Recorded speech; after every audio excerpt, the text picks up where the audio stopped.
मेरे सभी प्यारे भाइयों और बहनों को मेरा नमस्कार। कैसे हैं आप सब? उम्मीद करते हैं एक से होंगे और प्रॉफिट एंजॉय कर रहे होंगे। आज आपने जो थंबनेल देखा है, आज की आईपीओ का, उसमें आपने चंद्रयान-3 की पिक्चर देखी। अब आप सोच रहे होंगे कि चंद्रयान-3 की पिक्चर क्यों लगाई है? उसका रीजन यह है कि ये जो आईपीओ है या चंद्रयान-3 से डायरेक्ट कंसर्न है। एक्चुअली यह कंपनी इसरो को सप्लाई करती है और इसके पार्ट्स चंद्रयान-3 में यूज हुए। दिवाली मैंने चंद्रयान-3 के पिक्चर लगाई है आपको अपडेट करने के लिए। इसरो के आगे भी कई प्रोजेक्ट्स है तो उसका फायदा इस कंपनी को भी होगा। मेरे हिसाब से ये शेयर आपके पोर्टफोलियो में जरूर होना चाहिए। तो आइए वीडियो स्टार्ट करते हैं। आज हम जिस आईपीओ के बारे में बात करने वाले हैं उसका नाम है इनॉक्स इंडिया लिमिटेड। यह कंपनी 1976 में बनी थी। यह मैन्युफैक्चरिंग एंड सप्लाई करती है क्रायोजेनिक इक्विपमेंट्स की। ये क्या होता है? जब वेरी लो टेम्परेचर पर कुछ प्रोसेस किया जाता है तो वहाँ यूज होता है इसका। मैं आपको एग्जाम्पल से बताता हूँ कि इसका यूज कहाँ होता है। रॉकेट्स में, एमआरआई मशीन्स में, स्टोरेज करने के लिए फूड की आइटम्स को लार्ज स्केल पर, फ्रीजिंग करने के लिए ब्लड एंड टिश्यू सैंपल्स को, वहाँ पर इसका यूज होता है और कूलिंग सुपरकंडक्टर्स में भी यूज होता है। इस कंपनी की बिजनेस कैटेगरी को हम 3 डिवीजन में डिवाइड कर सकते हैं। फर्स्ट में आता है इंडस्ट्रियल गैस, सेकंड पर आता है एलएनजी लिक्विफाइड नेचुरल गैस, तीसरे नंबर पर आता है क्रायो साइंटिफिक। यदि कंपनी के मेजर कस्टमर की बात करूं तो कंपनी के मेजर कस्टमर्स में ISRO, hyundai engineering, 2G energy, Caribbean CNG, काफी बड़ी और नामी कंपनी आती है। या 66 कंट्रीज में अपना एक्सपोर्ट करती है, जिसमें United states, Saudi Arabia, Netherland, Brazil, Korea, United Arab अमीरात, ऑस्ट्रेलिया और बांग्लादेश भी आती है।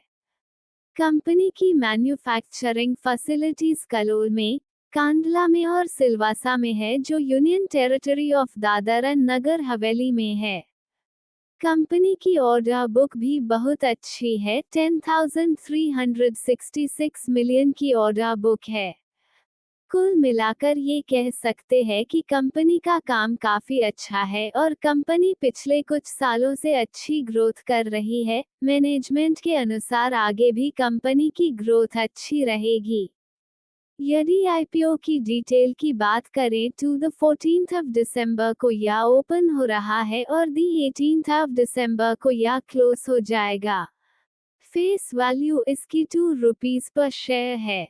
प्राइस 627 रुपीस से 660 रुपीस पर शेयर है।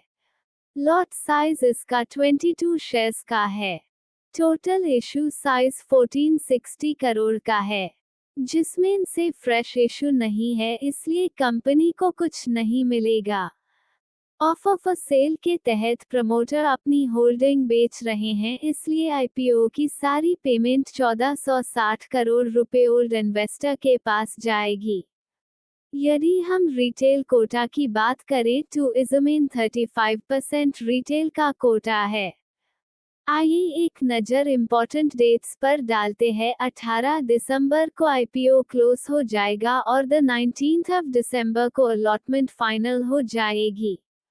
द 20th ऑफ दिसंबर को रिफंड्स आ जाएंगे और द 21st ऑफ दिसंबर को लिस्टिंग होने की संभावना है। यदि लोट साइज की बात करें तो 22 शेयर्स के मल्टीपल में अप्लाई किया जा सकता है और एक लोट अप्लाई करने के लिए 14,520 रुपए लगेंगे। मैक्सिमम 13 लॉट अप्लाई किए जा सकते हैं, जिसकी अमाउंट 188,760 बनेगी। यदि हम बैलेंस शीट की बात करें तो मार्च 21 में एसेट्स 687 करोड़ जो मार्च 23 में बढ़कर 1148 करोड़ हो गई। रेवेन्यू भी कंपनी का मार्च 21 में 609 करोड़ से बढ़कर 984 करोड़ का हो गया। प्रॉफिट आफ्टर टैक्स मार्च 21 में 96 करोड़ का था जो मार्च 23 में प्रॉफिट बढ़कर 152 करोड़ का हो गया। नेटवर्थ कंपनी की 371 करोड़ से बढ़कर 550 करोड़ की हो गई है। टोटल बोरोइंग जो कंपनी की है मार्च 21 में 60 करोड़ थी जो मार्च 22 में कम करके ओनली 43 करोड़ के रह गए। मार्च 23 में नील कर दी थी। अब इस फाइनेंशियल ईयर में कंपनी ने दोबारा थोड़ी सी उधारी ली है जो 31 करोड़ है। प्रॉफिट बनाने वाली कंपनी है तो ओनली 30 करोड़ की बोरोइंग इतना इशू नहीं है।